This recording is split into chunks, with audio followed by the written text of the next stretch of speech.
defending Syria from Israel. Watch this space.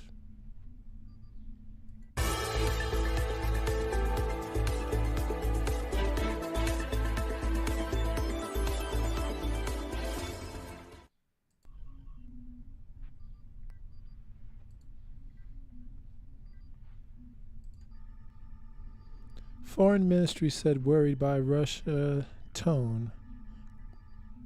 Russia tone over Israel actions in Syria. Unnamed official says Jerusalem concerned Moscow may promote formal resolution at UN Security Council. Report comes days after Israel said to authorize anti-drone tech to Kiev. And this is from the Times of Israel. At Russia's request, the UN Security Council discussed strikes in Syria attributed to Israel, a sign of hardening in rhetoric from Moscow toward Jerusalem, Channel 13 News reported Friday. The Security Council discussion came after a report the Zionists have authorized the sale of defensive military equipment to Kiev for the first time since the Russian invasion of Ukraine. Russia's representative reportedly told the council that the violent attacks by the Zionists affect the entire region and must stop. The Zionist unilateral actions affect the entire region. The Security Council should work to convey a clear message to Israel on the issue. According to Channel 13, the change of tone from Russia was noted in a diplomatic cable sent to the foreign ministry. An Israel official told the outlet that Jerusalem had not anticipated that Russia would call for a discussion on the matter, and there were concerns Moscow could try to promote a resolution against the Zionists at the Security Council. This is a measured worsening of Russia's tone towards the Zionists. We're following the progress of Russian steps closely, the unnamed official said. Russia is set to hold the presidency of the UN Security Council in April as part of the planned rotation of the seat.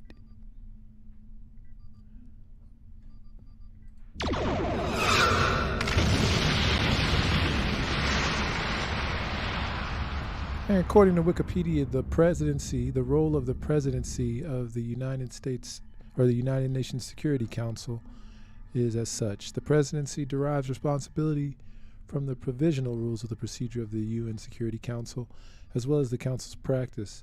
The role of the president involves calling the meetings of the Security Council, approving the provisional agenda proposed by the Secretary General, presiding at its meetings, deciding questions relating to policy, overseeing any crisis, and the president's authorized to issue both presidential statements subject to consensus among council members and notes, which are used to make declarations of intent that the full Security Council can then pursue. The president's also responsible for reading statements of the Security Council to the press. The holder of the presidency is considered to be the face and spokesperson of the UNSC. The holder of the presidency may appeal to parties in a conflict to exercise restraint. The president represents the Security Council before other United Nations organs and member states. They also call upon members to speak, to send applications for the UN membership to a committee, the UNC, and deciding vote order. Particularly after the end of the Cold War, the president has worked to coordinate the UNSC with other organs. The president's authority to rule upon points of order, which can be put to a vote if a member of the council challenges it. They also name members of various subsidiary organs and are generally responsible for maintaining order. Since November 2000, the president has generally prepared background papers for the topic being discussed. The president also continues to represent their state. If the nation's involved in a conflict, this may apply, the UNSC is discussing. They're expected to temporarily step down. Conversely, because the presidency rotates monthly, all nations on the UNSC can evenly emphasize issues important to them. That makes sense. So finding that balance between being biased and also just advocating for self is something that we're definitely going to see in action in April. Most non-permanent states hold the presidency once or twice during their 2-year terms. Burkina Faso changed its name from Upper Volta in August 1984 during its term and held it 3 times. That's apropos, what's going on in France, colonialism, which Burkina Faso was affected by. And the idea that when they held the presidency in 1984, they changed their name from Upper Volta, which is a colonialist name. So the presidency does have some sway or influence in a certain way that he may not have if he or she is not in that position. And the president often makes a distinction between when they are speaking as the president and as the representative of the state. Very interesting.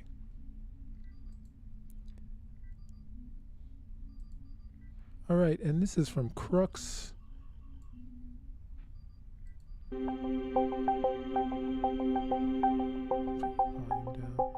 Russia's aggressive tone on Syria strikes worry Israel. Tel Aviv fears Moscow-backed resolution at UN. Putin trying to stall Netanyahu's military aid to Ukraine. The UN Security Council reportedly discussed strikes in Syria attributed to Zionists at the behest of Russia's requests. The discussion came after a report revealed that Israel has authorized the sale of defensive military equipment to Ukraine. Russia's representative reportedly told the council that the violent attacks by Israel affect the entire region and must stop. The representative said the council should work to convey a clear message to the Zionists on the issue. According to Channel 13, the change of tone from Russia was noted in a diplomatic cable sent to the foreign ministry.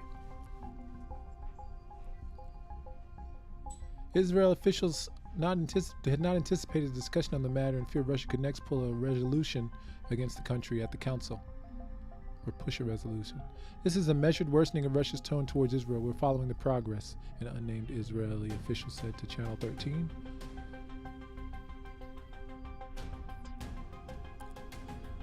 Russia will likely hold the presidency of the UN Security Council in April as part of the planned rotation of the seat. Israel's planned aid to Ukraine riles up Russia? That's speculative. The apparent shift in tone from Russia came as Israel has reportedly authorized the sale of defensive military equipment to Kiev. Yep, this may be a repeat. Let's see. Oh, this includes export licenses for 2 companies to sell electronic warfare systems with a range of 40 kilometers against drone attacks. The export licenses were approved by Eli Cohen, Israeli Foreign Minister, and Defense Minister Yoav Gallant in mid-February. Cohen then informed Ukrainian President Volodymyr Zelensky of the decision during his visit to Kiev. Zionist officials say the approval of the export licenses was not a shift in policy as the weapons were of defensive nature. Zionists approved the licenses also to possibly see how the systems perform against Iranian drones that Russia uses in Ukraine. Why did the Zionists resist sending weapons to the Ukraine?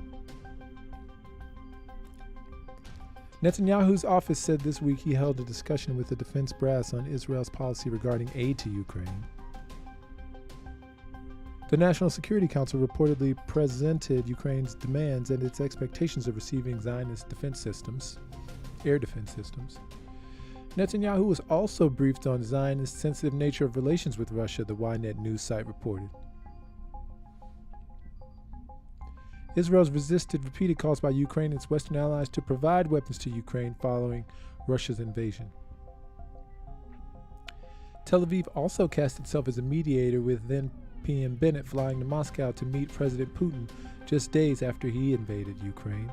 Bennett also held a series of calls with Russian and Ukrainian presidents over a span of several weeks without any breakthrough.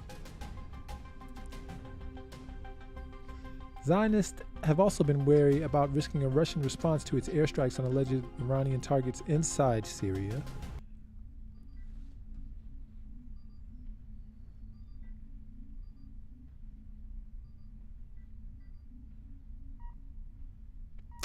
And okay, that video froze a bit, so let us move on.